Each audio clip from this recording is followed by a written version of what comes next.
ఉదయం 8 గంటలు. బాగా కలిపెట్టి బాగా దీన్ని కలిపెట్టి బాగా బాగా పొంగాలంట.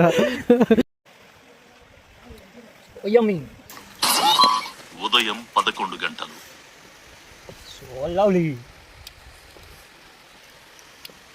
మధ్యాహ్నం 1:30.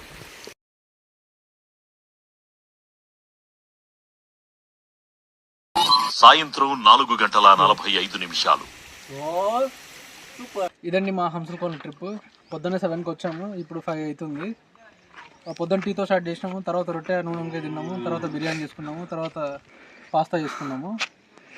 మేము వచ్చిన చోట ప్రతి చోట నీట్గా క్లీన్ చేసేసి వెళ్ళిపోతామండి. ఏది పెట్టలేదు, ఏ ప్లాస్టిక్. నెక్స్ట్ నుండి ఇంకో ప్లాన్తో వెళ్దాం అనుకుంటున్నాము. వెళ్ళిన చోట ఫస్ట్ అంతా క్లీన్ చేసేసి బాగా కష్టపడి దాని తర్వాత మేము ఫుడ్ ప్రిపేర్ చేసుకుందాం అనుకున్నాం వెళ్ళే ప్లేసెస్కి. ప్లీజ్ అండి అందరూ తప్పకుండా వీడియో చూడండి.